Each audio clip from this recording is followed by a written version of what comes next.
আজকে ইন্ডিয়া এবং ইংল্যান্ডের দ্বিতীয় টি-20 ম্যাচ।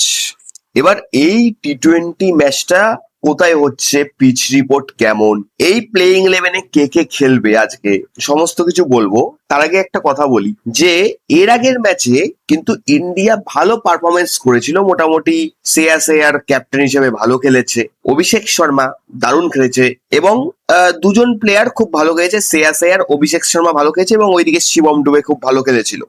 ইন্ডিয়া 189 রান কিন্তু করতে পেরেছিল। এবার তারপর বৃষ্টির কারণে আর ইন্ডিয়ার বলাররা বল করতে নামতে পারেনি, তো সেই ম্যাচে বলা যেত না যে কে জিতবে, ইংল্যান্ডও জিততে পারতো। এবার ব্যাপারটা হচ্ছে যে আজকের ম্যাচটা সব থেকে গুরুত্বপূর্ণ, কারণ বৃষ্টি বাদল ওসবের দিন শেষ।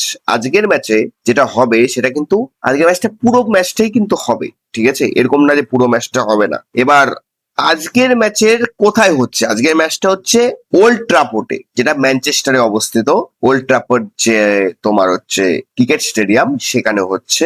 এবার এই যে ওল্ড ট্রাফোর্ড ক্রিকেট স্টেডিয়াম, এই স্টেডিয়ামটার ব্যাপারে একটু বলে নি। দেখো, এখানে বেশিরভাগ যারা ফাস্ট বলার তাদের বাউন্সটা এখানে বেশি হবে। যেমন প্রিন্স যাদব, এখানে প্রিন্স যাদবকে তারা খেলাতে পারে, ঠিক আছে, প্রিন্স যাদবকে তো অবশ্যই খেলাতে পারে। বা তোমার এখানে প্রসিদ্ধ কৃষ্ণাকেও আজকের ম্যাচে খেলাতে পারে, কারণ প্রসিদ্ধ কৃষ্ণা যেহেতু লম্বা আছে তো তার বাউন্সটা ভালো হতে পারে। হ্যাঁ, সে আয়ারল্যান্ডের বিরুদ্ধে ম্যাচে খুব বাজে খেলেছে, কিন্তু আজকে যেহেতু পিচে বাউন্স আছে, প্রসিদ্ধ কৃষ্ণা যেহেতু লম্বা, তো প্রসিদ্ধ কৃষ্ণাকে আজকে কিন্তু খেলাতে পারে।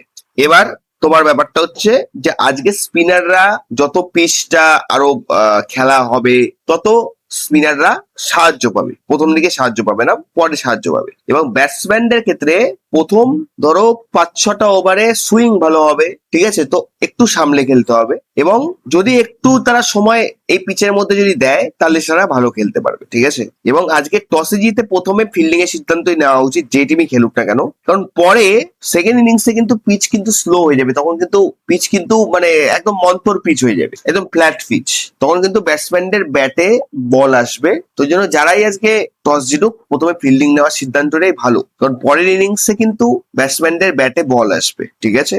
এটা হচ্ছে গেল পিচ রিপোর্ট।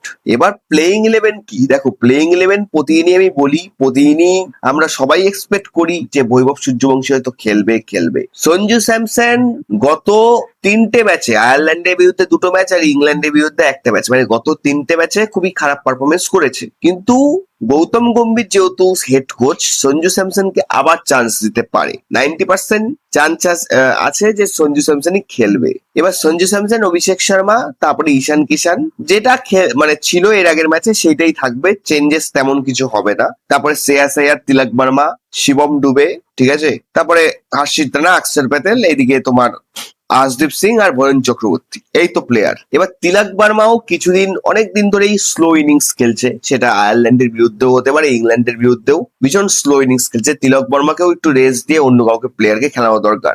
এত অপশন আছে, সঞ্জু স্যামসন খেলতে পারছে না, তিলক বর্মা খেলতে পারছে না, ঈশান কিষানও তেমন ফর্মে এখন নেই, তো এত অপশন আছে, এত অপশন বাদ দিয়ে কি বৈভব সূর্যবংশীকে নেওয়া যায় না কাউকে বাদ দিয়ে? এটা তোমরাই দর্শকরা, তোমরাই কমেন্ট বক্সে কমেন্ট করে বলো, এই 3জনের প্লেয়ারের মধ্যে একজনকে কি বাদ দিয়ে বৈভব সূর্যবংশীকে নেওয়া যায় না?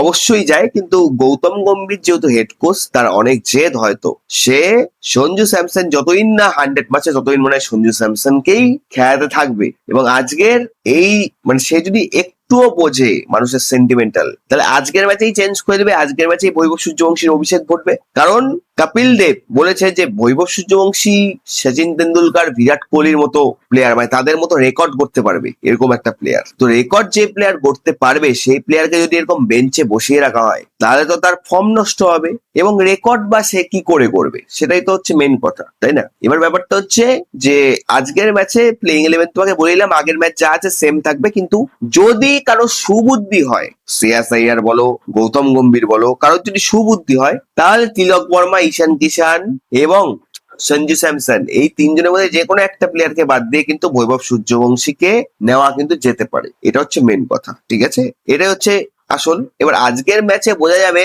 যে ভারত যদি বৈভব সূর্যবংশী নাও খেলে আজকের ম্যাচে কেমন পারফরমেন্স করে। যদি আজকের ম্যাচ ভারত হেরে যায় বাই চান্স, তখন বুঝবে যে মানুষের ক্ষোভ কেমন, এবং হয়তো ইন্ডিয়া হারাতে মানুষ খুশি হবে, তার কারণ হচ্ছে বৈভব সূর্যবংশী যদি না খেলে। কারণ যেই ছেলেটার এতটা রেকর্ড রিসেন্টলি সে 11 বলে 50 রান করেছে, যুবরাজ সিং এর রেকর্ড ভেঙে দিয়েছে আর কি। এত ভালো ভালো রেকর্ড যে ছেলেটা রয়েছে, সেই ছেলেটা কি করে মানে তাকে বসিয়ে রাখা যায়, কি করে তাকে মানে আরো মানে তার ফর্মটা নষ্ট করা যায়, এটা কিন্তু ঠিক হচ্ছে না গৌতম গম্ভীর এবং টিম ইন্ডিয়ার। মর্নি মার্কেল বলেছে কি যে আমাদের কাছে অভিষেক শর্মা রয়েছে নাম্বার 1 টি-20 ব্যাটসম্যান, ঠিক আছে, এবং সঞ্জু স্যামসন যে ওয়ার্ল্ড কাপের প্লেয়ার, নাম্বার 1 প্লেয়ার যে ফাইনালে ভালো রান করেছিল, ওদেরকে এখনই ছড়িয়ে দেওয়া যাবে না, সরিয়ে দিলে প্রবলেম হয়ে যাবে, এরকম বলেছে। মানে সত্যি মানে এখানে রেকর্ড দেখছে মানুষ যে ওর কি রেকর্ড আছে আগে, ওর কি 3 মাস আগে কি রেকর্ড ছিল, এখন ফর্ম থাক বা না থাক সেটা নিয়ে অসুবিধা নেই, ওর 3 মাস আগে কি রেকর্ড ছিল, ওর 3 মাস আগে কি রেকর্ড ছিল, এই রেকর্ড দেখছে, ওই রেকর্ড দেখাও সে খেলাচ্ছে। এখনকার ব্যাটসম্যানের ফর্ম কি থাকলো না থাকলো ওটা নিয়ে টিম ইন্ডিয়ার কোচের কোনো যায় আসে না, জিরো করুক তাও খেলাবো, কারণ রেকর্ড তো তার ভালো, আগের রেকর্ড ভালো। মানে ভাবতে পারছো চিন্তাধারা কি? দেখা যাক এই ম্যাচে কোনো পরিবর্তন হয় কিনা, আশা করি নাও হতে পারে, কিন্তু আমরা ওই যে বলবো মানে বাঙালিরা মানে আমরা চাতকের মতো বসে থাকি যদি কোনো পরিবর্তন হয়। তো তোমরাই কমেন্ট বক্সে জানাও যে আজকের ম্যাচে কে জিতবে এবং আজকের ম্যাচে বৈভব সূর্যবংশী খেলবে কি খেলবে না। আজকের ম্যাচে তোমরা অবশ্যই কমেন্ট করে জানাবে। তো তোমার সাথে আবার দেখা হচ্ছে নেক্সট ভিডিওতে।